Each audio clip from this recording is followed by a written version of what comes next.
Hi, I'm Tricia at Club Scrap and you're at the Whimsy Page Kit Assembly Workshop. I absolutely love these cheerful layouts created with this collection and I can't wait to take you along with me for the ride to make them together. I have already printed a copy of our assembly instructions, and if you're having trouble finding them, just go to the home page of the clubscrap.com website, click on resources and then instructions, and these are within our monthly kit releases. I'm going to then set aside all of the items that came in the collection that aren't paper. So that includes the ribbon and all those other fun goodies. And now I have just the papers and photo mats. You'll notice something really special about the papers in this kit. On one side, they're one color, and on the other, they're a different color. So all the pink is orange on the back, and all of the blue will be green on the back. So we can have a little extra fun with this, and hopefully the way I'm explaining how this all works to you will be clear as we go along. I'm also using my Fiskars guillotine trimmer, so if you don't have this exact model, I highly recommend it. It's very, very economical and accurate. And then I'm organizing everything with my accordion pocket file. It has 4 pockets, and we'll use 1 pocket for each of the 4 double page spreads we're gonna be trimming for. Now, if you don't have this, don't let that keep you from doing the workshop with me. Just maintain 4 piles until you can manage to get one of these made for yourself. And I have a way to help you do that too. First, we'll test our filing and sorting skills by taking the photo mats. These are trimmed to 4 1/4 by 6 1/4, and we're gonna put those into those pockets. Let's start with 3 blue mats. So there should be a total of 3 of them, and that's gonna go into pocket 1 and 2. Next, 3 pink mats. Those going into pocket 3 and 4. 3 orange. Those will go in pocket 5 and 6. And believe it or not, 3 green photo mats will go in pocket 7 and 8. Next, let's take the papers that we plan to use, and we're going to sort them all in the order that we'll be using them. So the first sheet I want you to find is going to be probably the 3rd sheet in the stack. And when I sort my papers, I like to keep them upright like this in the crook of my arm so I can see them more readily. So take this, what we're calling the quad print, and I want you to put it face down on your trimmer. And then probably on the top of the stack, you're gonna find this really pretty black print. It's white on the other side. So we're gonna put that face down. Next, I'm not sure what color I'll need it to be, but I'm just gonna take one of the green ones and I'll put that face down, and then one of the orange. And again, it doesn't really matter what, as long as it has an orange in it, it doesn't matter what side you trim it on. And then a cut apart. Let's see, let's look for the one that has the wide border strips going skinnier as they go on. So this one with the big blue strip through the middle. And then the other cut apart that has the narrow black strips on the side. Next, let's take the other black print. And then we need a blue. I do have a blue here, so I'll put that blue side down. And let's see if we can find a pink. That'll be pink side down, another pink side down. I know it's a little weird with these dual colors, but you can always flip things over. Now I'm looking for 2 greens. So I'm gonna take a green, put it blue side down, and then I have another green that was blue. I have to flip that, so it's gonna be 2 green face down. Then a quad print. That's this guy, face down, and the orange, face down. So at any point, if you got confused, you can go back and watch that again, or I'll just always make sure that the correct side of the paper is facing up as you need it. So don't worry about that too much. It just, by sorting the paper a little bit in advance, we can sometimes avoid errors. So let's take that first quad print and we'll place it into the trimmer so that this large green square is in the upper left corner. Unlock and lift the blade. And we're gonna find 7 inches, and that's gonna put you right at the seam between the green and the pink. And make sure the paper is level at the top here. I found 7 inches. Stabilize on the clear bar and slice. Now rotate so that the green is on the left, and we'll slice again at 7 inches. And every single time I cut, I'm going to stabilize that here. Take both of the pieces you just created and put those in pocket 5 and 6. And then next, let's take the piece that has the pink and make sure the pink is on the left while we cut at 7. Stabilize. Gather up the 2 pieces again and place them in pocket 5 and 6. Now on the black print, which is next, we're going to, it doesn't really matter how it goes into the trimmer because it's sort of the same in all directions, which is kind of nice. And we'll trim at 9 and 5 3/4. And then rotate and cut at 8 1/2 and 4 1/4. Now these 2 printed pieces, we're going to place those in pocket 5 and 6.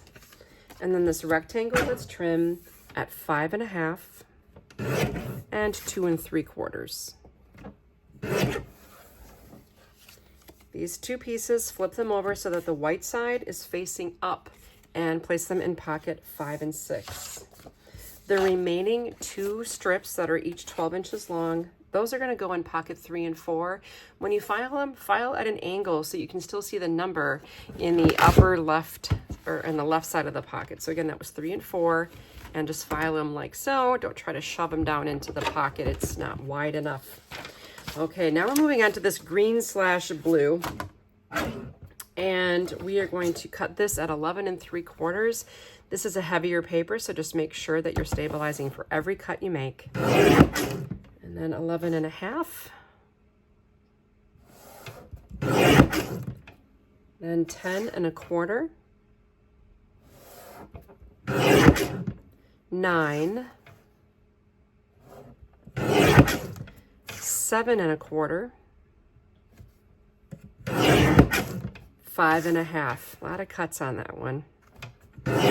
Now take the 5 1/2, rotate it so it's horizontal, and we will cut at 8 and 4. Let's take all 3 of these pieces that are the same size, making sure the green is facing up, and place those in 5 and 6. And then we have this whole pile. I'm going to have you pick up the entire pile of strips that you created and trying to leave them in the order they landed. All right, so these wide ones, I'm going to have you flip them. There's 2 the same size. Flip them over to the blue side and put them in pocket 3 and 4. Then you have 2 more strips. These aren't quite as wide as the previous. Leave them on the green side and put them in pocket 7 and 8. Finally, these last 2 narrow strips, leave them green side up and place them in pocket 1 and 2.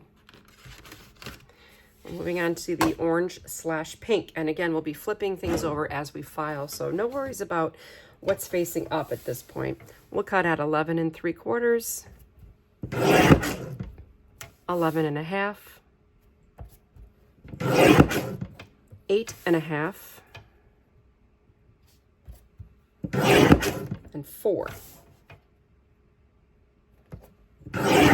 Rotate the 4 by 12 and we'll cut at 10 1/2 and 5 1/4.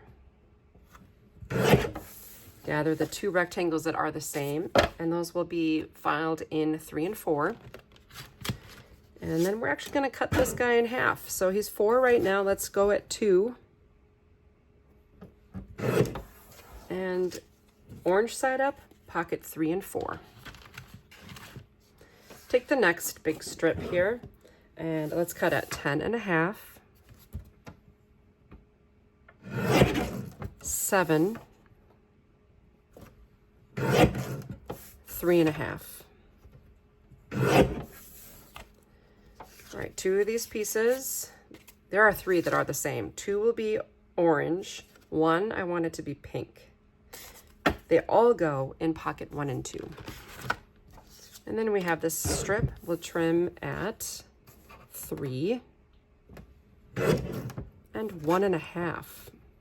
And again, I like this shield here, this clear bar, so I can hold it in place while I cut. All 3 of these are square. Flip them to the pink side and place them in pocket 1 and 2. Next strip, we'll cut at 8 and 4. Leaving all 3 of these orange, we'll place them in 7 and 8. Here, take one of them and flip to the pink side. So we have one orange and one pink, and place them in pocket 3 and 4. We've arrived at our Cutaparts, and for these we need to just take a moment and cut everything past, like cut through the line that we've provided in each direction on all 4 edges to remove the outer perimeter of this paper. And usually when I do the first cut, I cut a little shy of the line, and I'm going to fine tune that after I make my final rotation here. So you're just basically cutting off a little from each outside edge. And then at some point you can start looking left and see that you have a 12-inch piece, which is what I have now. That went really well. I'll get rid of my scraps. And you want to make sure that the black strip is on the right before we begin trimming these out. And our first cut is at 10.5. You should never be cutting through the artwork, only between the pieces of art. And then 9, 8.5, 8, 6, 3.5. Okay, I'm gonna have you pick up all of the pieces again in the order they landed if possible, and this one in the trimmer base. We'll file them from our hand rather than from the table each time. It's a little more efficient that way. This one that ends with the right direction, that goes in 7 and 8, again at that angle so I can see the pocket okay. Happy, that goes in 1 and 2. Also this blue strip, 1 and 2. Then we have these 2 skinny stripes, 5 and 6 on each of those. And 3 and 4 on the last 2 black strips. I'll reach for my next cut apart, and if you would like to pause me, you can go ahead and once again remove that outer perimeter from the sheet. With that done, I will rotate once again so that the black strips are on the right, and let's trim at 11, 10, 8.25, 6.5, and 4. I rotate that 4-inch piece so that the lines are on the right. Let's cut at 10 and 6. This large black rectangle, pockets 7 and 8. The blue square, 1 and 2. And this is a tag shape to be. And again, to make the tag, I like to just get it down right away with my trimmer. If I close one eye and look at the angle of the blade and try to match it to the angle of the art, I can clip off those corners and have a really nice tag shape like that. And that goes in pockets 7 and 8.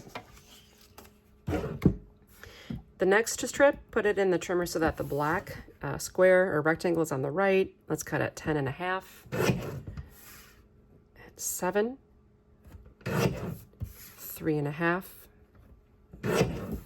Again, if you're in the mood, clip your corners to create your tag, and that goes in pocket 1 and 2. And this next one will go in pocket 5 and 6 once you clip those corners. And the orange one, we'll place it in also pocket 5 and 6. The black rectangle, 1 and 2. This next strip is easy, just cut it at 6. The green portion, 5 and 6. And the black portion, 1 and 2. Now this one you can just cut the black portion at 5. I'm going to leave these all together and set it aside for now. And this will go in pocket 1 and 2. The 2 strips that remain, pocket 7 and 8. Congratulations, you've reached the end of the trimming phase. I'm going to quick grab my die cut machine. Now, if you don't happen to have one of these, no problem. Just use scissors to remove the circles from the sheet. But I do happen to have, this is from Sizzix, and it's item number 657551A. I'm going to center this over this shape.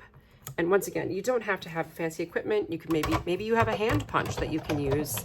And notice that I topped that with a little piece of painter's tape, and that should take care of taking this out.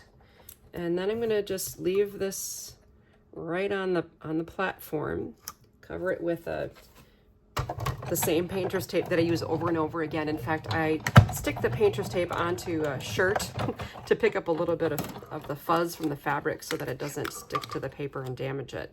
And there's the blue one. And just continue on removing these in any way desired, whether it's scissors, punch, or thin circular shaped dies. For filing these pieces, take the pink Whimsy, that will go in 5 and 6. The blue Daisy in 1 and 2. The orange Love in 3 and 4. And finally the lime green one also in 3 and 4. That's a little journaling prompt for you. Okay, so everything's prepped out now and ready to go to dry fit our layouts. The remaining pieces that we've sorted are all going to be used next, so place those in front of you. And take the entire stack, remove the top sheet and leave the rest of the stack on your left. So here's the center of my workspace. I've got this on my right. I've got the blue facing up on my left. Let's see how we did. We're gonna build these layouts from layout 8 on up to layout 1 without adhesive, so that when we're done with the class, everything's where it needs to be, and all you need to do is stick it down by following the images in our instructions. So on page 4, the bottom, here's layout 7 and 8, blue base, black. That matches what I see here. So next, I will reach into pocket 7 and 8 and unload everything out of the pocket. You always got to check deep down in there, make sure there's nothing left behind. And I do like to deal the items from my left hand. I'm right-handed, so you could swap that depending on what handed you are. And because it's just easier than picking things up off the table each time. So here is my large anchoring border strip going across the bottom here. Then if you take one of the green strips and you lay it horizontally kind of near the top of this blue, and then the other one horizontally near the bottom. Now this is just an eyeball placement. You want to be more accurate, of course, when you come in with your adhesive. Now above this piece, I'm going to take one of the green mats and give it 2 neighbors with those orange mats. Above that, we'll add the journaling prompt, and you see how that fits height-wise. It just fits really nice in there. That was all planned out for you by someone who loves you very much. Then the other 2 green mats horizontally here. Place this one near the top. And for embellishments, there are these really cool wavy resin gems, and they contain all the colors of the collection. It's pretty cool. I just placed a series of 3 of them to the left of this item here, and I added a little piece of ribbon to that, and then that should fit right in there. Also the gems, I added one on top of this orange flower, right in this spot, and a little bit of ribbon. Now let's talk about that for a moment. When I show you the finished page here, here's layout number 8. Oh, I see I added one of these puffy flower appliques right there. Oh, and another wavy charm right on top of the center of that flower down in there. Isn't that fun? So yeah, there's the charm, or the gem, a gem, and then the tag with the ribbon running through, and then this, I mean, it couldn't have been a more perfect match. And I will mention that I did use my name badge holder punch. I do have some of these coming into the warehouse, so I can meet your punch needs if you want to pick one of these up from me, or if you can't wait, I'm sure you can find it elsewhere. I think I went through the lines. See how it just pops that little hole in there? And then you can take the ribbon, the blue ribbon that came in the kit, and thread it through the hole and kind of split those tails and run them around the back of the page. It just is a nice way to attach ribbon without creating a big knot. I'll find a scissors here and just cut off that ribbon. And so now this is all ready to go for when I adhere things to my page. Fun, right? Okay, that was 8. On page 7, all I simply did was took the ribbon and just made a knot in the middle of it and taped the edges to the back. And there are my 3 little gems. I used the bookbinding glue from Club Scrap from a needle dipped applicator to attach those, and then they won't go anywhere. That's an awesome glue. Okay, so let's take page 7 now, just the blue, and lift it and slide it on top of page 8, and then slide the next sheet over. That gives me 2 pinks. And if I look in my instructions at layouts 5 and 6, you see the pink is right there on both sides. And all I have to do now is empty the pocket labeled 5 and 6. Make sure it's empty, and it is. And once again, I'll just pick everything up. And I'm going to start out with this large cube of green. That's going to go in the upper left. And I've been using this formula for years. I call it the 5-7 split. So I split a 12 by 12 paper at 7 and 5. And then I piece it back together, but spaced out over 2 layouts. So here's going to be here we'll add the pink and then the orange, which is, these pieces are the same size. They're both 5 by 7. Now I'm going to cover the seam between these colors with my stripes, my striped borders, both horizontally, just kind of covering those seams. And then you'll find you've got really nice spots to put 4 1/4 by 6 1/4 photo mats. Like, look at this. Do you see how that frames up so nicely with the orange mat? And then I'm going to place 2 orange mats side by side here, spilling over on top of the orange quadrant, and a white. This is actually the print, but it was a little much, so I used the white side here, and then the other white print will go down here. Then I have the black prints facing up. Again, a lot going on there, but we're going to tone that down a little bit by nesting it with the green, which ties in really well with the green here. Then it looks like I did this one blue side up. I might have missed that in the instructions. My apologies. This will go to the right of the blue. Now, goodies in your kit include these round black tags, which you can then nest. I just punched a hole in the top and lined that in. And it's cute the way it hangs. That's going to be right about there. Badge hole punch on the top, swing some ribbon through it. And same here. And that's going to go in that spot. I did add the other blue applique in this spot here. And one of those silver swirly charms. Just a little accent in that spot. So here we have layout number 6 already. Everything's just pretty straightforward. With the corner chomper or corner rounder punch, you can round the corners to match the lines of the artwork here that Jacqueline added. There's my little trio of embellishments. Again, punch the hole in the tag and strung the ends around to the back without even adding a knot.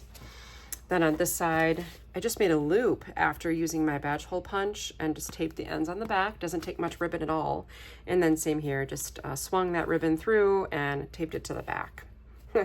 How easy is that? But yet such a vibrant, fun pair of pages that come together instantly. Then pick up the base of page 5 and slide it over. You're getting the hang of this now, right? Now slide again, and I have 2 green. Going backwards into our instructions now, we are on layouts 3 and 4, showing 2 green papers as our base. So we'll grab this pocket and empty pocket 3 and 4 once again, making sure I have everything loaded into my left hand or your right hand if you're a lefty. And I'm going to start out, there are 2 strips here. One is wider than the other. So the wider strip of this black print will go on the left edge, right just up against the edge. And the other one on the right. I'm going to take the orange 1/4 inch strip, and that's going to go right next to this to help us transition from this color to this color. And then the pink one will do the same for us on the other side. So pink transitions there. And the reason we're doing it that way is I'm going to neighbor this up with two contrasting photo mats. These are the pink mats. The other pink mat will go up here. Now creating some separation with the activity, I've got a horizontal, really wide border strip that's gonna have the strip that says Our Tomorrow's Memories. And then over on this side, the strip will say Today's Moments. It's nested. Down in this area, finish with 2 orange. Look how that fits in there perfectly. Grab 2 more of your black round tags. And those are both going to go up here, along with one of the black appliques. Then you have these 2 little orange pieces. They can go there. You can really crop, you know, maybe one photo into 2 separate pieces. Maybe it's a sunset, maybe it's something small, or you can maybe add some notes or captions in that spot as well. And a little daisy right there. And then we have a series of the 3 wave gems in this spot here. And I think that's everything. Let's look at our finished layouts. I topped this with 2 pieces of ribbon. Oh, I do see I added one of the swirl charms right here, kind of as a nice addition. For these, I punched the hole, looped with a small piece of white ribbon. Then I tied a separate basic bow and attached it above. So it just kind of gives the illusion of having threaded it through and tied it on top, but it's really 2 pieces of ribbon. It's my little ribbon trick. I know, I should have a whole video called Deception with Ribbon. All right, here are my 3 gems that I glued on. Same with this, a little bit of our bookbinding glue. And then if you just put something heavy on top of it for a few minutes, I always use my desktop tape dispenser as my weight to make sure that everything adheres nicely if I'm using a wet glue on a fabric item, for example. The rest of it's pretty straightforward. A quick little tip though, when I do attach these really narrow strips, I start out by attaching the larger piece of paper first, and then I take the tip of my needle tip applicator and run it on the green paper, you know, with the nozzle resting against the paper that I've already attached. Then I bring this to the glue rather than putting glue on that narrow strip and messing with it. It just seems to work a little better. Do it a lot, so, you know, give it a try, see if it works for you as well. I'm gonna pick up this paper, slide it over, bring this over, and I want the blue in the upper right corner, and I've got orange. Let's look at layouts 1 and 2. There's our orange base and our quad print on the right. Take the accordion pocket file, grab everything out of here, making sure you grab all those little squares. This is the last item in there. Empty pocket for you. Pick everything up and let's see what we're doing here. I'm going to start out, I think, with these 2 blue mats that are going to be framed out here in the upper right corner of the orange. The remaining blue is going to go down over here. Then I'm going to add this strip right below here and transition the color by adding this green strip just above it. That should give me enough room to frame everything out so nicely. Then with this strip, I'm going to place it here in between, put this in between it, this black cut apart. And then in between that, I'm going to add the other vertical green strip to kind of create a little box for my arrangement. I'll add a journaling prompt right in here and my final swirly charm right on top of that flower on there. I rounded the corners of these 3 squares, and I did that because I also rounded the corners on this element and added some loops of ribbon to that. I've got a pink applique.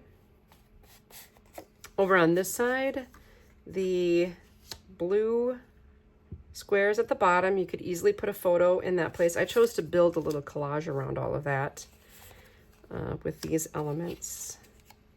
I think one of my black tags was sticking to itself, so that's in there somewhere. Across the top, in this row, I'll do the orange, the pink, and the orange. You could do all orange if you wanted to, but I kind of like the pink in there just because. And let's take a look at that finished collage area. So I did the linked ribbon trick where it's just 2 pieces of ribbon that are looped and then threaded through one another to avoid making a large knot. It's just a small tug of ribbon. And I do love this metallic fuchsia. It's so, so pretty. One of the wave charms gets placed into the center of that little flower there. I've got this on the tag with my double ribbon trick. And I tucked in the final black applique on just underneath these 2 black, reverse black quotes.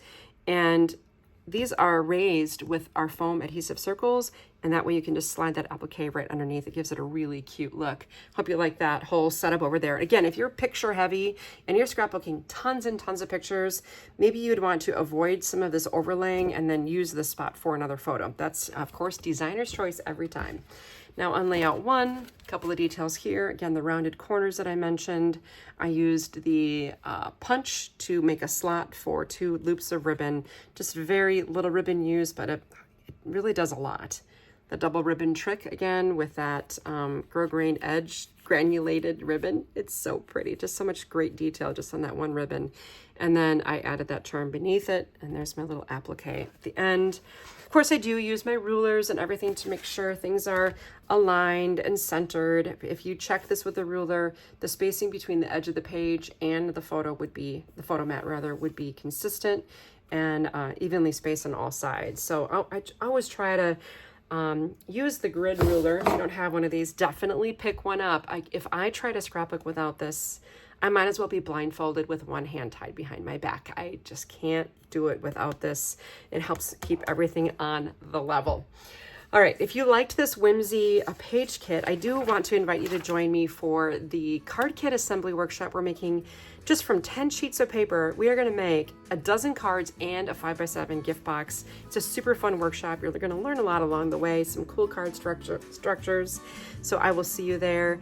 In the meantime, if you're not already a member, consider joining us as a member at Club Scrap. You're always going to save on your kits. Plus, you do get a bonus page formula every month. So if you're a member that has subscribed and received your kit, you're going to get a bonus recipe that helps you turn more papers from your stash into more great layouts with very little waste, which is what we're all about. Lastly, be sure to hit the subscribe button on your YouTube channel so that you don't miss any other videos we're releasing in the future. Look forward to seeing you again soon. Thanks for joining me.